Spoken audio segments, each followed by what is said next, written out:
Kekayaan dan kemiskinan. Markus 10 ayat 23.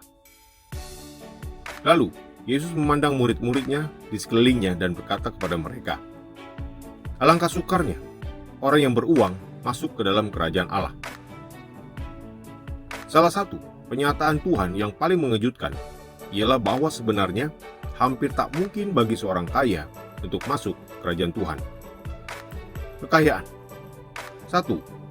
Pandangan umum di antara orang Yahudi pada zaman Perjanjian Baru ialah bahwa menjadi kaya merupakan tanda dari anugerah khusus Tuhan, dan bahwa menjadi miskin merupakan tanda dari ketidaksetiaan pada pihak orang yang bersangkutan dan ketidaksenangan pada pihak Tuhan. Misalnya, orang Farisi berpikir demikian dan mencemoohkan Yesus karena kemiskinannya.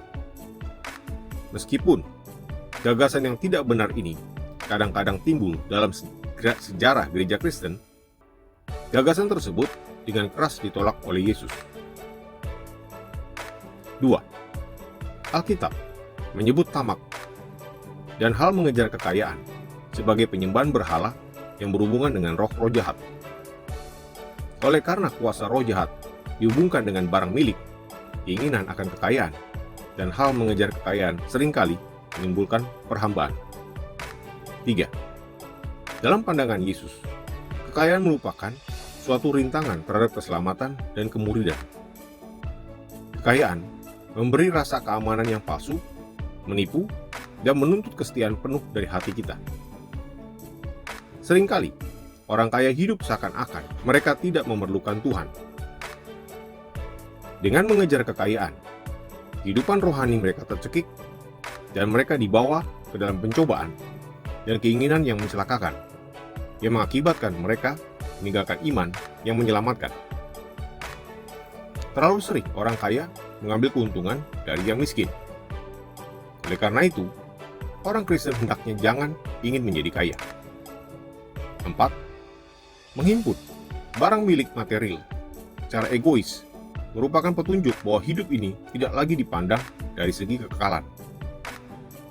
Tujuan dan kepuasan orang serakah yang mementingkan diri tidak lagi berpusat pada Tuhan, melainkan pada diri mereka sendiri dan barang milik mereka.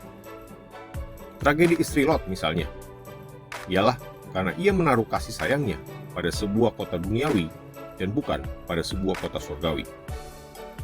Dengan kata lain, memburu kekayaan mengandung benih perbuatan mengasihkan diri sama sekali dari Tuhan.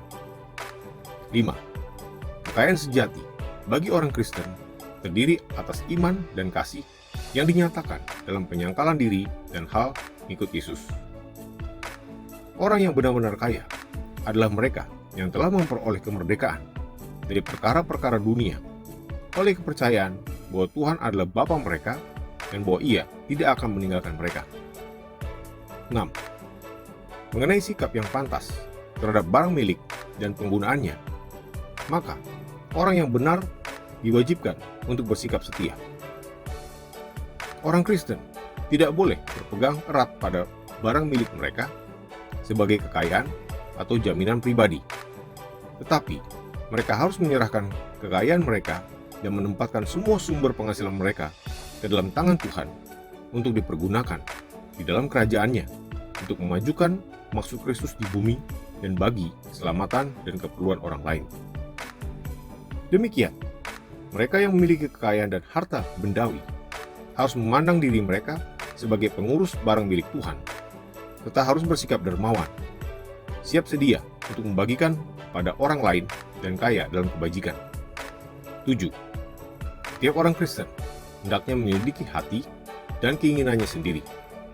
Apakah saya seorang yang serakah? Apakah saya seorang yang mementingkan diri sendiri? Apakah saya menginginkan harta berlimpah-limpah? Apakah saya sangat mendambakan kehormatan, martabat, dan kuasa yang sering diperoleh karena memiliki kekayaan besar? Kemiskinan. Salah satu tugas yang dianggap oleh Yesus sebagai misinya yang dipimpin oleh Roh ialah menyampaikan kabar baik kepada orang miskin. Dengan kata lain, Injil Kristus dapat ditegaskan sebagai Injil kepada orang miskin. 1.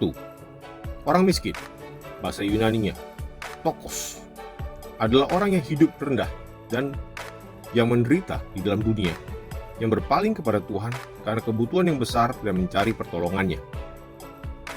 Pada waktu yang sama, mereka itu setia kepada Tuhan dan menantikan Tuhan melepaskan umatnya dari dosa, penderitaan, kelaparan, dan kebencian yang ada di dalam dunia. Mereka tidak mencari kekayaan dan hidup mereka dalam perkara-perkara duniawi. 2. Pelepasan dari penderitaan, tindasan, ketidakadilan, dan kemiskinan pasti akan dialami oleh anak-anak Tuhan yang miskin. Bantuan untuk mereka, sekurangnya sebagian, harus datang dari sumbangan penuh kebaikan yang diberikan oleh umat Tuhan yang telah diberkati dengan barang material. 3. Tuhan melihat umatnya dalam kemiskinan dan menyatakan bahwa mereka itu kaya.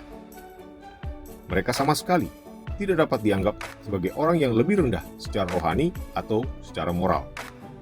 Marilah menjadi miskin di dalam roh dan kaya di dalam Tuhan. Semoga Tuhan Yesus memberkati.